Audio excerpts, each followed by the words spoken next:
For the first of these sight and sound reactions, I wanted to do something fun. I mean, a lot of the films on the Sight and Sound top 250 list are going to be rather depressing. So I wanted something fun, and I also wanted something that potentially might have an audience and might draw people to my channel. So what I've decided to react to is one of the more shameful films on the list of films I've never seen. I do consider myself a cinephile, but I've never seen My Neighbour Totoro. And that seems like a shocking oversight. So I'm finally going to watch it, and I'm going to watch it with you, my audience. As Studio Ghibli is a film studio, and I suppose Hayao Miyazaki largely is a director who has a very specific cachet. He has such a following, and rightly so. And I thought I had seen the majority of the Studio Ghibli films, but it turns out I haven't. I did watch Princess Mononoke and Spirited Away when they came out at cinemas, when they were a big deal back in the late 90s, early 2000s. But I skipped a lot of the stuff in the middle, which is apparently some of the good stuff. And it was only in 2011 when I really started paying attention to the Oscars, which included the animated feature Oscar, that I really started watching the output of Studio Ghibli. So I've watched all the films since 2011, which is From Up on Poppy Hill, The Wind Rises, Tale of the Princess Kaguya, which is brilliant, When Marnie Was There, and Earwig and the Witch, which isn't brilliant. But I haven't watched any of the others. And I probably should, because there are only 3 animated films on the Sight and Sound 250 list, and all of them are Studio Ghibli films. Grave of the Fireflies is at number 225, Spirited Away is at number 75, and according to the Sight and Sound poll of 2022, the best animated film in history is My Neighbour Totoro at number 72. So maybe I should watch it, and that's what I'm going to do. My Neighbour Totoro was released in 1988 in a double bill with Grave of the Fireflies, directed by Isao Takahata, the less internationally recognised, I think, member of the Studio Ghibli team. But Hayao Miyazaki's My Neighbour Totoro and Isao Takahata's Grave of the Firefly was initially released as a double bill.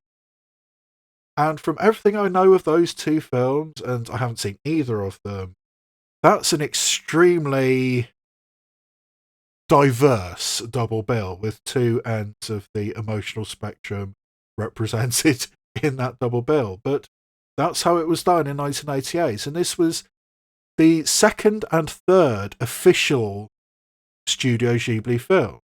Castle in the Sky was the official first Studio Ghibli film, and in subsequent years, films that Hayao Miyazaki and Isao Takahata had made for other companies and they subsequently bought the rights to have been included as Studio Ghibli films.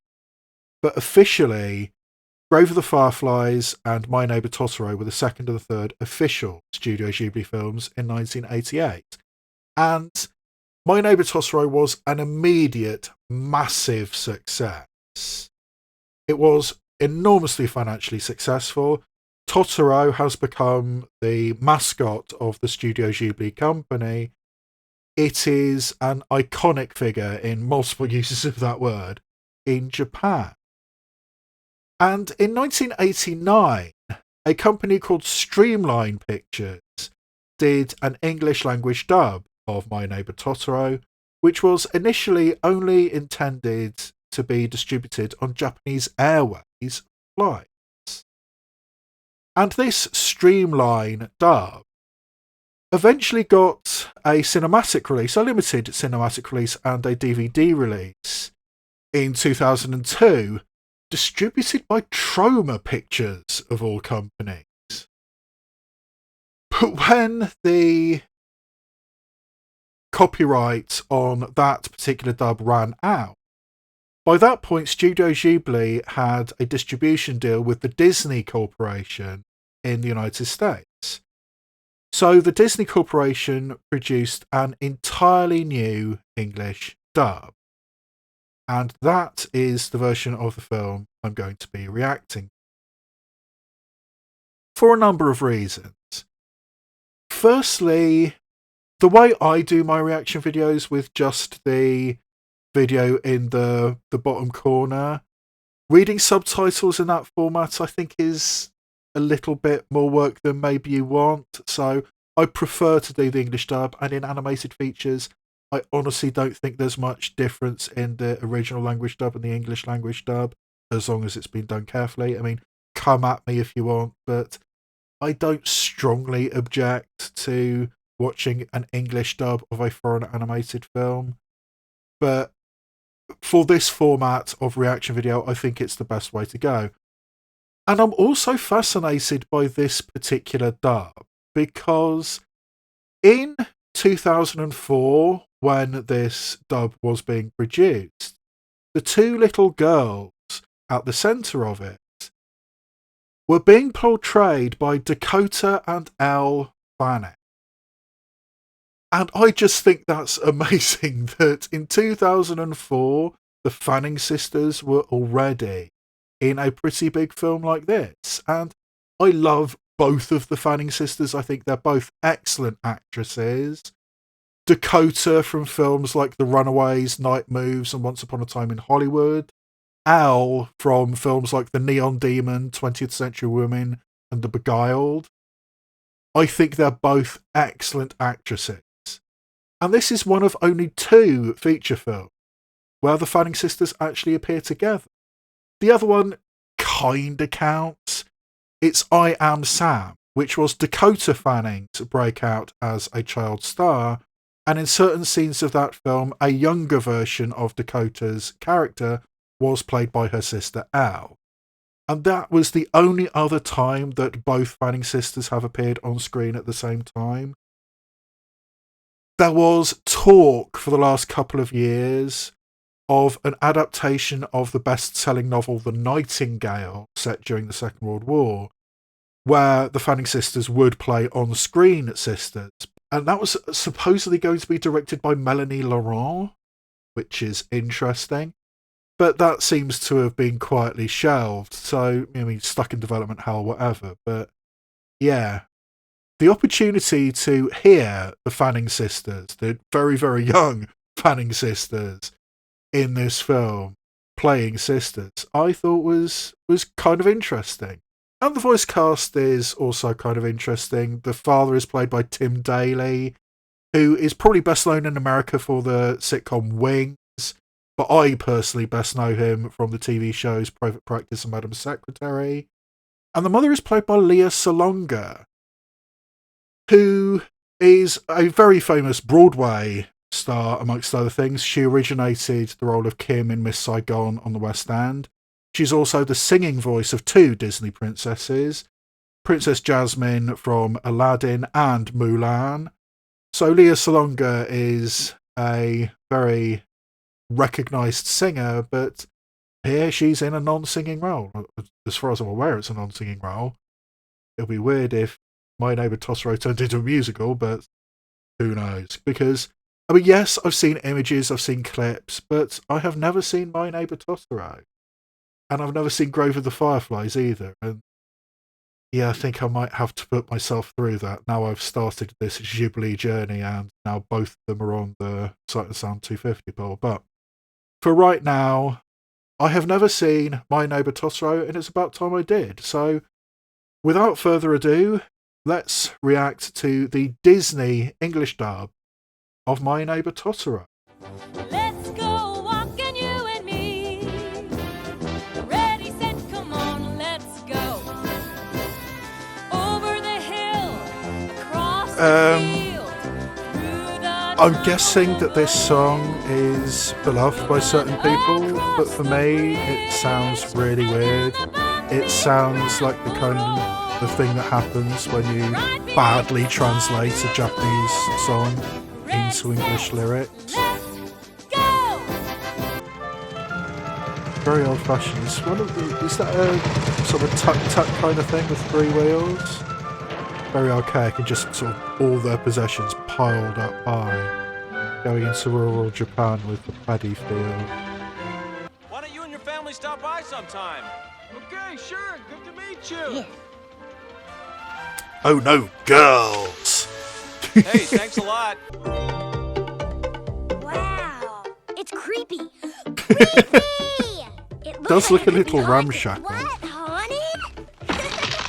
Oh, careful. Yeah. I think that might be Chekhov's rotted pillar. I would lay money that that's going to come down by the end of the movie. Nay, look at that. Huh? Look. It's interesting that here we have 2 little girls who I'm guessing they've come from the city. And they're actually excited Huge, isn't it? about going to the countryside, where all too often in films throughout generations, it's oh no, we're going to the countryside. It's the middle of nowhere. There's nothing to do. It's terrible.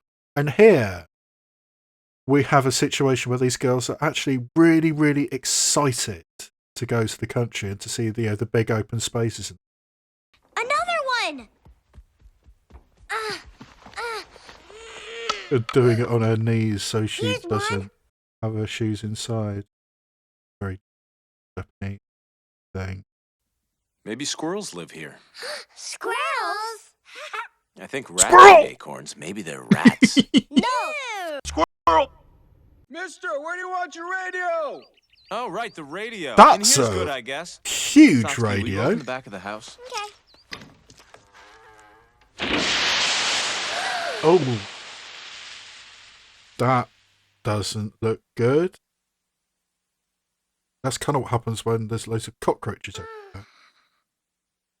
But they don't look like cockroaches. Okay, scare them off if you can. Let's go. The little sister, you're copying her older sister, you're putting the stern face on. Neither face particularly stern. Is that the bathhouse? Yeah. I think they're gone. Hey, you found the bath. Dad, something's running around in here. More squirrels. Okay, put a I don't think little so. twist on They're this, not and this bugs, is a horror mice movie. either. They were black and they were all over the place. I mean, just the jump scare of the dad opening So the look. door. Normally you can't see soot gremlins, but every once in a while, when you go from a bright place to a dark one, you can catch a glimpse of them. So that's it. So I'm guessing that Soot Gremlins is kind of a translation or transliteration of the Kami. Oh yeah, the Soot Gremlins. Oh, there was similar things Hey, in I need your Spirited help. Away, weren't there?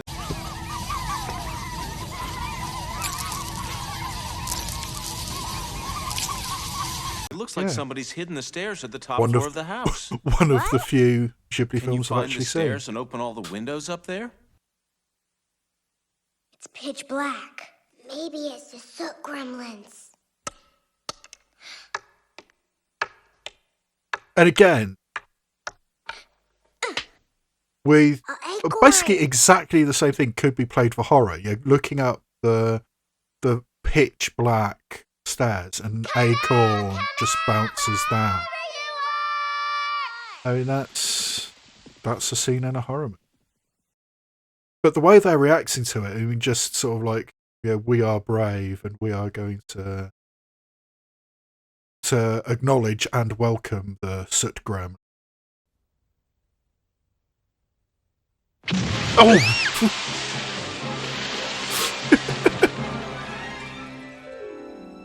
Again, if you wanted to,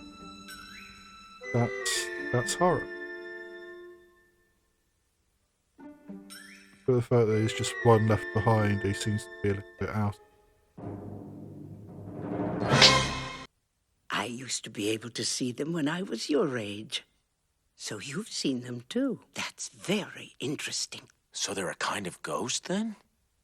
Don't worry. I mean, again, dear, I mean, there's how nothing many to be times have we seen afraid this? I mean, of. only the If they children, only decide the you're nice innocent people, they won't harm you. can see and after them. a while, And when you they'll just grow go up, you no away. longer I believe, you bet can they're no up in the longer see. rafters right And now that's having a talk about very, whether or very not they common should move trope. out. What if a huge one came chasing after you? So what? I'm not afraid. Right. Then you can go to the bathroom by yourself in the middle of the night. Come on, girls, let's get to work. Bickering Who'd like to fetch sisters. some water for the pump. I'll go get it. I mean, I wasn't ever quite that bad with my brother, but... Oh, actually, I don't think I was. My mum would probably disagree, but anyway. I mean, I'm very old, very rural living, having to go and fetch water. I'm not exactly sure what era this is, but it seems to be quite a while ago. Hey, wait! What is this? Is that Kanta? Hey! You in there! Your house is haunted! Kanta!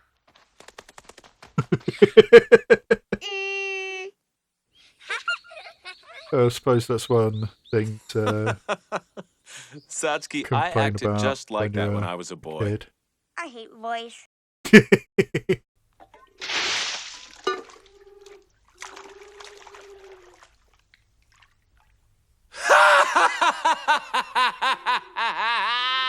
Everybody try laughing. Then whatever scares you will go away. But Dad, I'm not scared. What? I'm not scared. Yeah, trying to convince himself and his daughters not to be scared of this rickety old house. And I guess we're just not gonna talk about them bathing together. I mean, I don't know if that's a Japanese thing or an old thing, but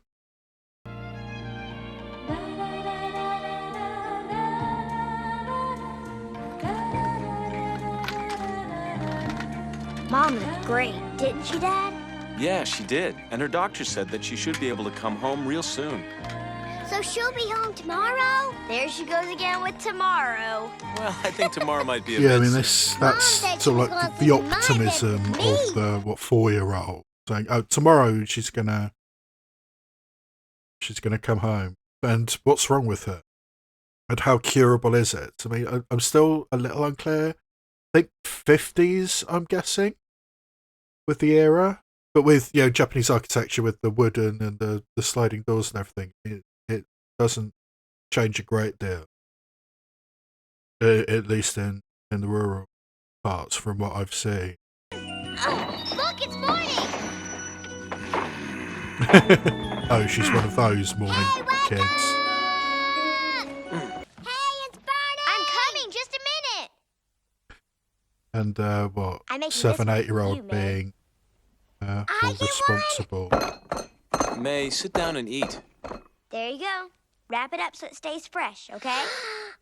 That's actually a pretty cool looking bento made by a sort of 7, 8-year-old. Do I look like a big girl? You do. Are you going somewhere? I'm just off to run some errands. And we're not going to address that at all. Just going to let your 4-year-old wander off. Okay. What's with the acorns? Ha!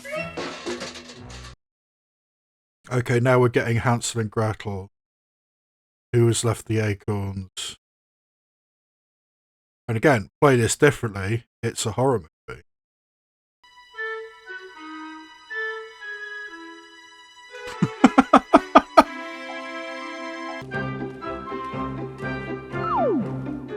Huh?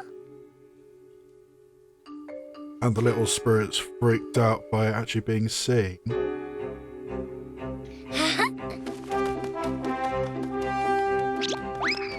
Yep. This is not how he was planning his day to go.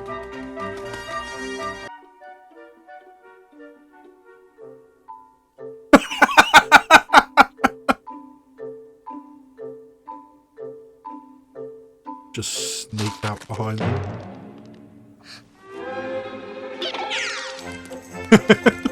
Hey! Wow, that's a big tree. And it's got those little good luck paper thing from Japan. I can't remember what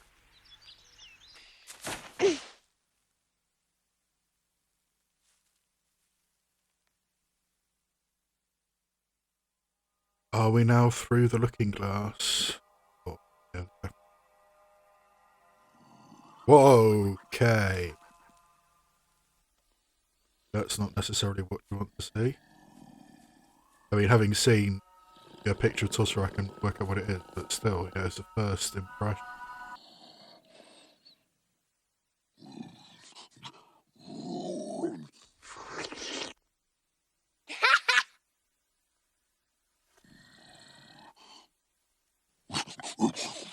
Haven't you ever heard the phrase, let's sleep in Totoro's line?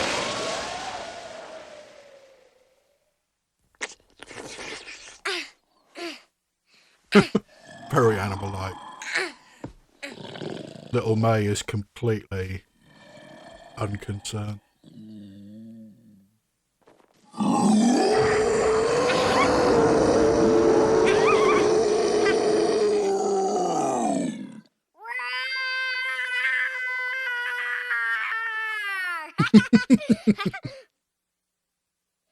Not the response he was expecting.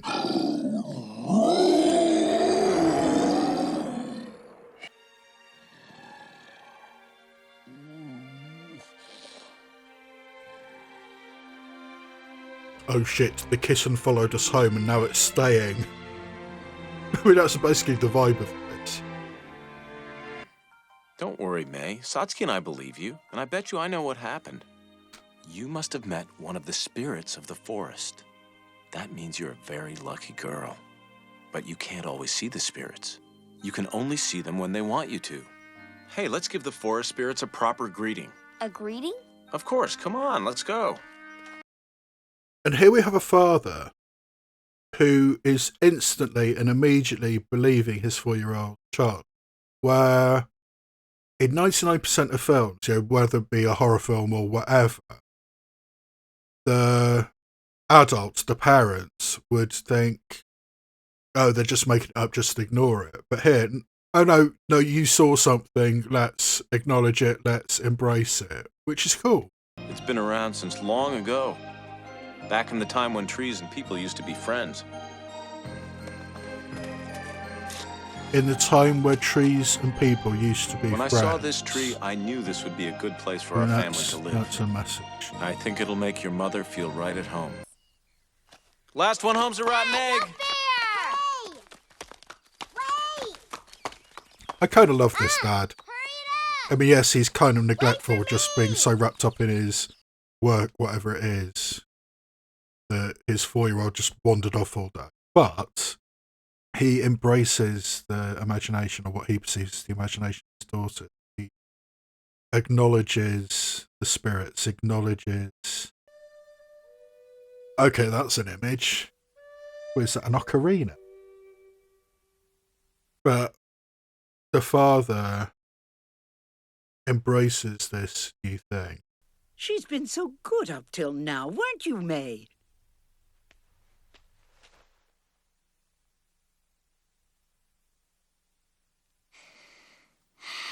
Well, I'll talk to my teacher and see what we can do.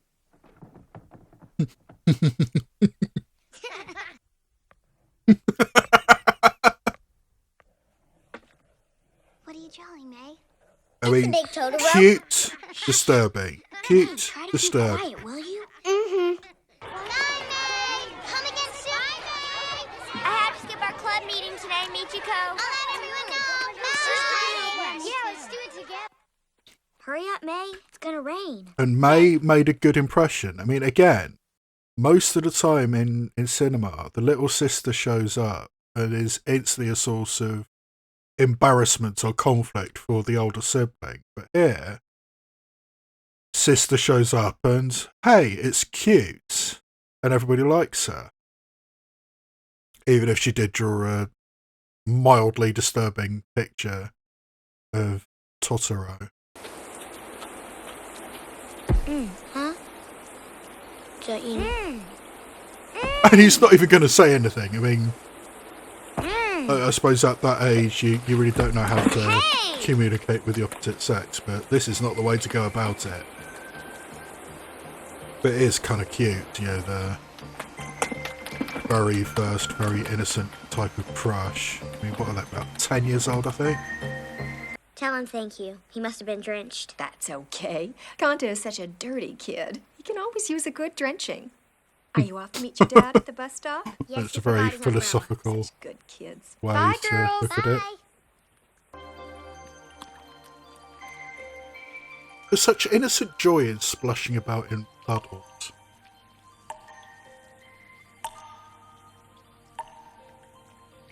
I mean, I'm way too old for Peppa Pig, but I believe that's a recurring theme in Peppa Pig.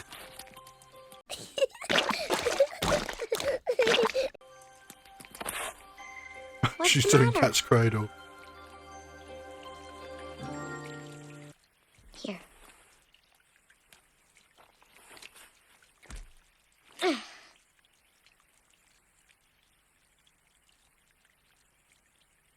I mean, this 10-year-old is far too responsible.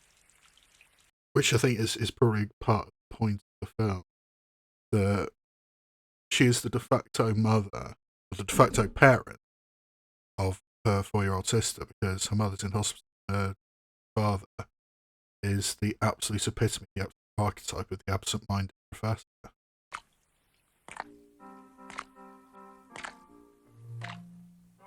Oh look, it's a Totoro.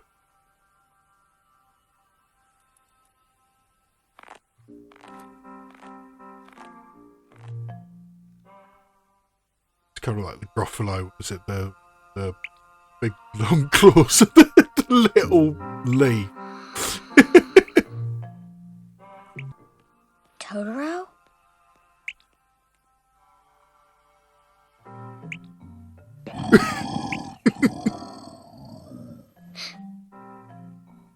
Oh, wait a minute.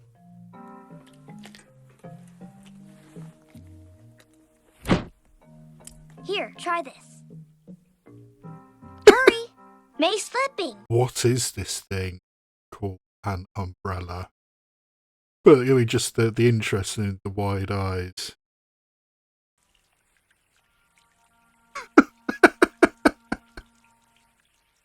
And they've got an audience.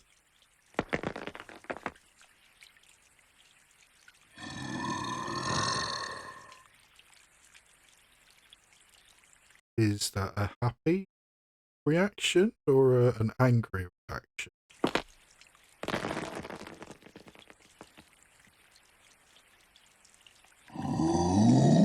Oh, it's a happy reaction.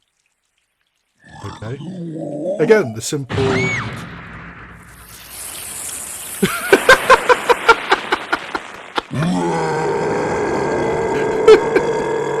Again, the very simple pleasures of playing in the rain. Oh.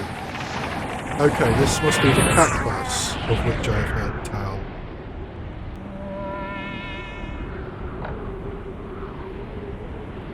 Again, cute, disturbing.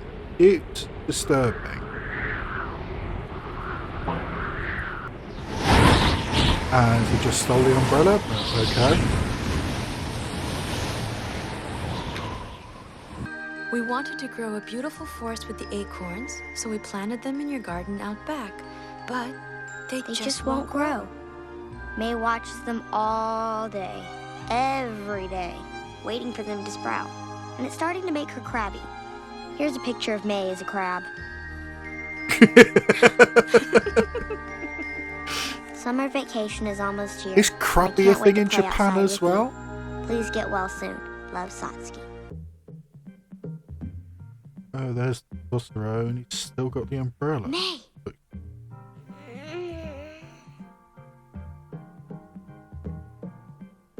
Oh, are they dancing around the plot where they planted all the egg? Is this some kind of fertility dance or something? That's where we planted the acorns.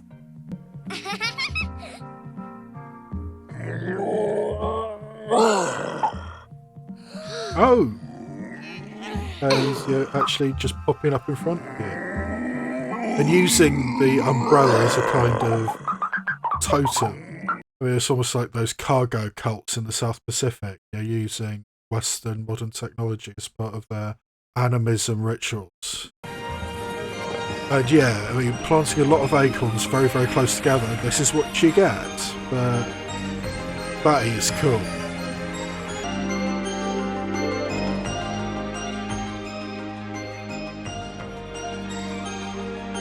And the dad just doesn't notice anything. And now they've got a gigantic tree.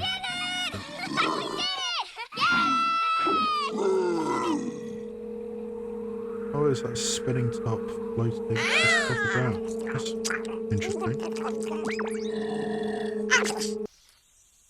Please contact Shichi Kokuyama. Shichi Kokuyama! It's from Mom's hospital! Something must have happened to her. We have to get to the hospital right away, Granny. Okay, calm down. First, we need to get in touch with your father. I know his phone number at the university, but we don't have a phone. Kanta, take Satsuki to your uncle's house and let her use the phone. Mm-hmm. I mean, the use of telegrams and the fact that not everybody has a phone. With the march of technology. This must be 50s. I mean, it can't be the 40s because there's no mention at all of the war. So either 30s or 50s. I'm leaning 50. The doctor said that Mom's not doing well, so she doesn't get to come home this weekend. No fair! It can't be helped, May. What if she came home early and it made her even worse? It's not fair! May, we just have to wait a little longer. No! You want her to die, May? Is that what you want? No! You're such a baby. Just grow up. Yeah, and Cancer doesn't know what the hell to do.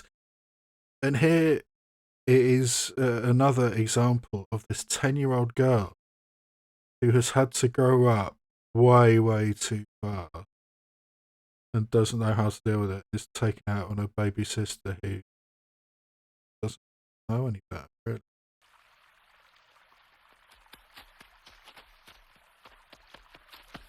I shouldn't have yelled at her. This is all my fault. Again, far, far too much responsibility. I mean, this is what I love about Japanese animation, even modern day animation. All too often, you have actual emotion, actual issues. I mean, films like A Quiet Voice, like Ride Your Way. I mean, films about grief and about bullying. I mean, A Quiet Voice as a film is a subplot about suicide, and it's in a cartoon, and in Western, in English language country, very, very often animation is just cartoons for kids.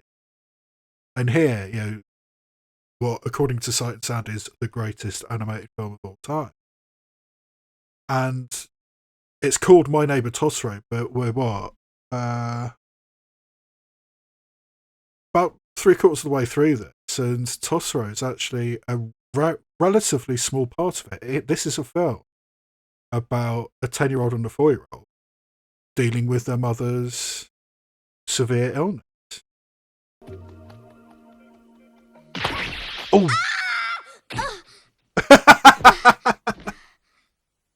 Well, that's a pretty Totoro. decent way to land. Totoro, May's lost. I don't know where else to turn. Oh no, a crying girl. What the hell do I do now? No one else can see it, can they?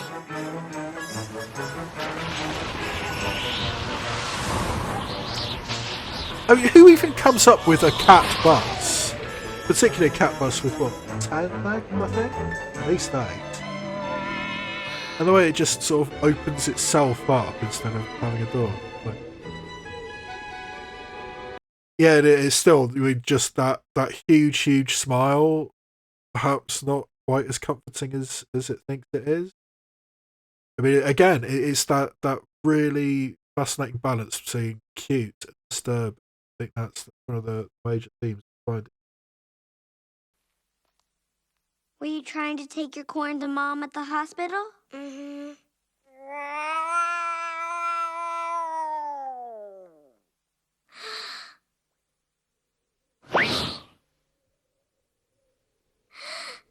Oh, the Going to headlights take are us to the rats.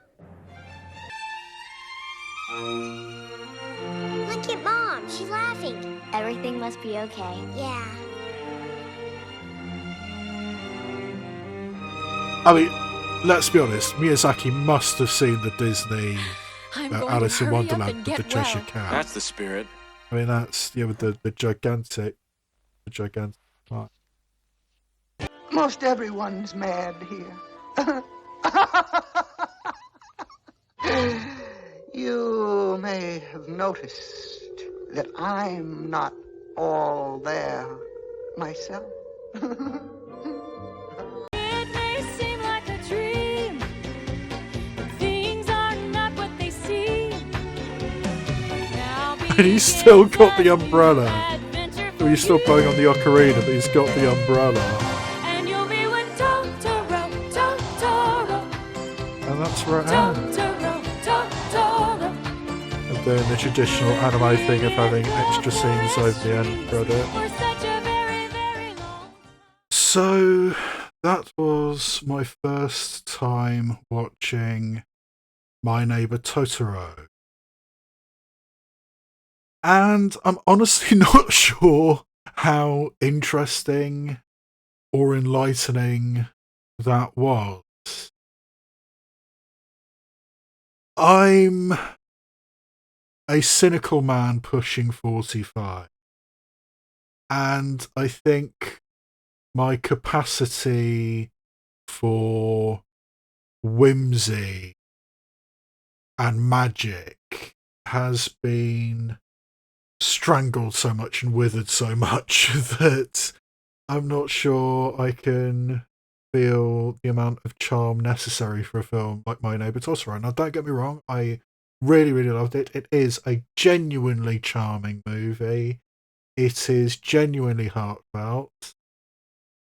I guess I understand why it's considered one of, if not the best animated film in history, or at least according to the Sight and Sound poll. It is the greatest animated film in history. I kind of understand it.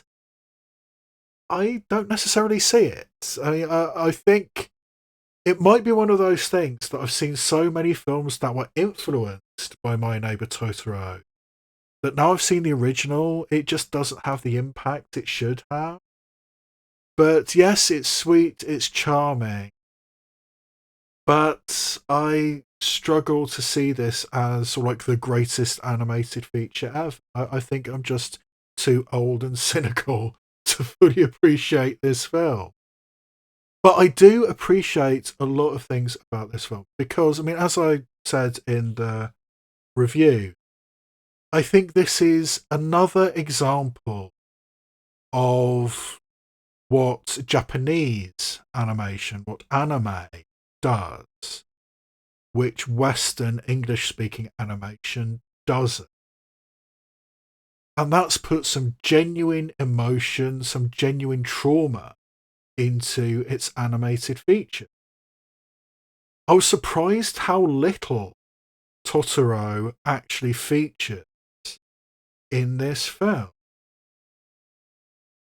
It's largely a film about a 10-year-old girl dealing with the traumas of her mother being in hospital and being the de facto mother to her 4-year-old baby sister because her dad's completely ineffectual. I mean, yes, I think he's a fascinating character, but he is ineffectual. And this is largely about a 10-year-old struggling mightily with the world. And this kami, this nature spirit that Totoro is almost an afterthought to this film. The amount of screen time he has is not as much as I expected. The amount of impact he has on the plot is not as much as anticipated. I mean, purely in terms of plot, the only thing that Totoro provides that wouldn't have happened the way it happened without Totoro is finding May right near the end. Other than that, Totoro has absolutely no impact on the plot, other than being a source of comfort and wonder to this 4-year-old girl, which is very, very important. Let's not be beat about the bush about that. But in terms of A to B plotting, Totoro has so little impact on this film. And we do have archetypes, and we like the absent-minded archaeology professor for a father, who at one at the same time is a really, really good father and a really, really bad father.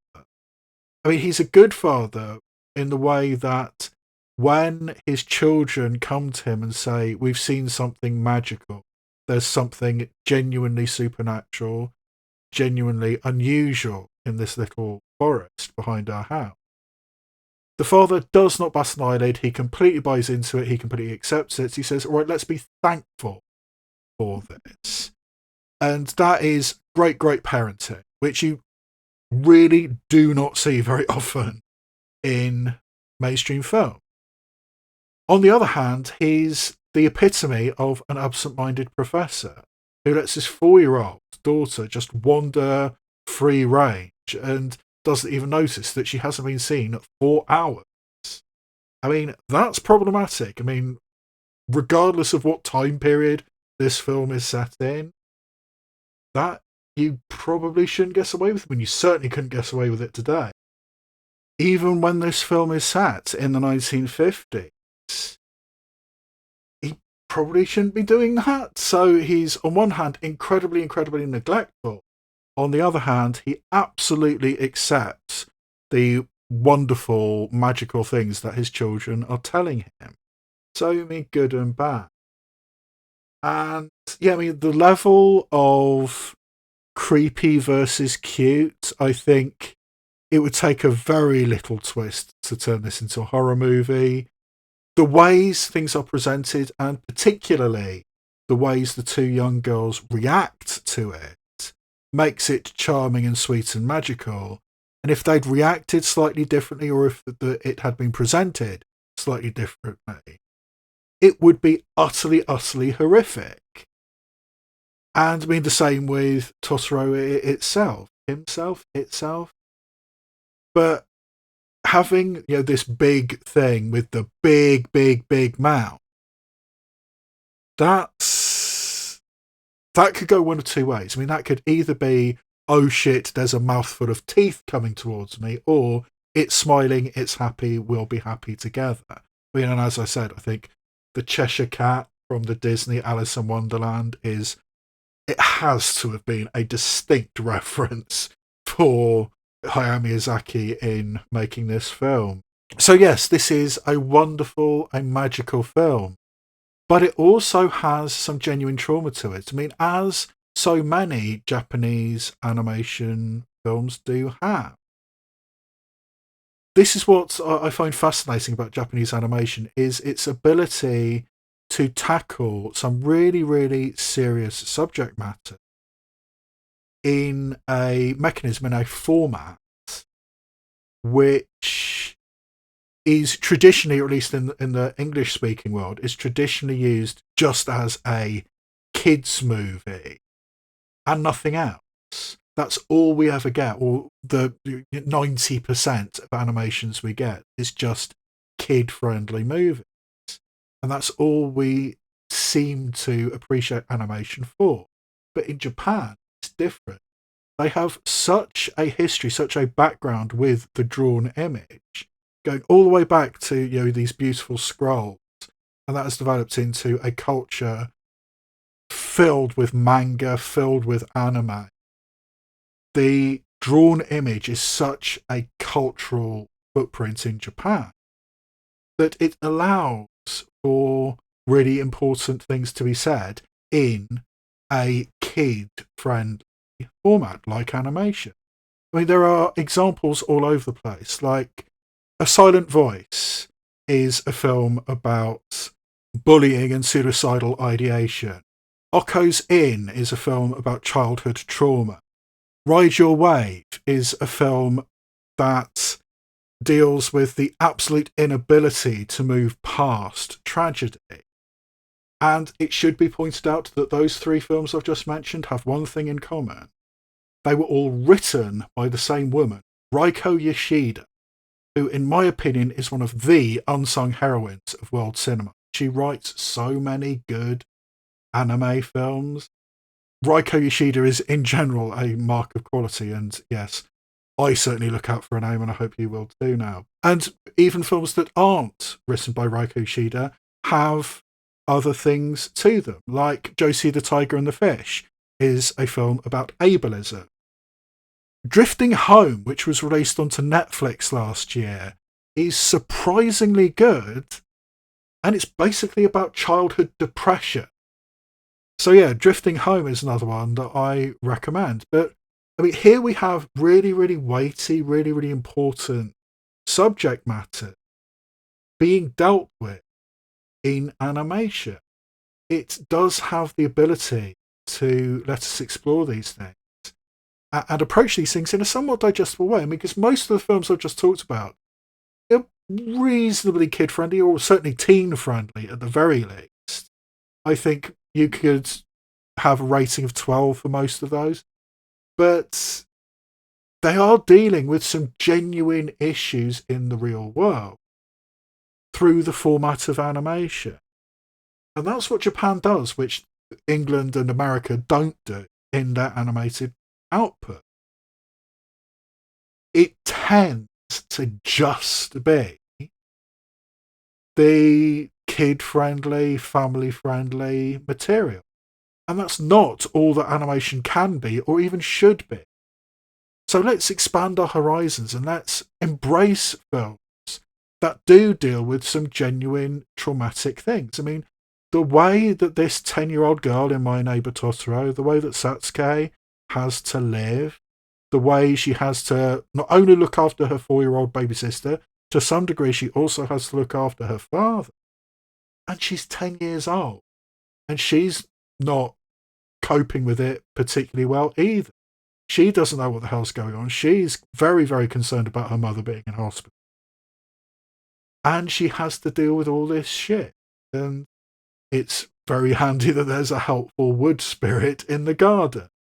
So yeah, I mean, that is what I really take out of My Neighbour Totoro. It's not the cuteness, it's not the wonder, it's not the whimsy, the magic.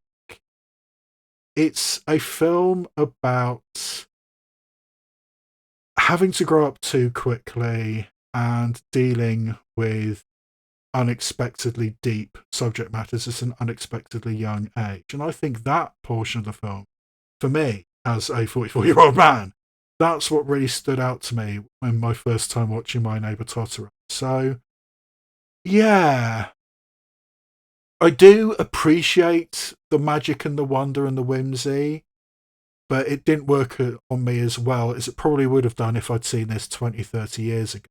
So, I do think this is great. I would struggle to say I think this is the greatest animated feature of all time. But in my trifold rating system of yay, nay or meh, I think My Neighbour Totoro is definitely a yay.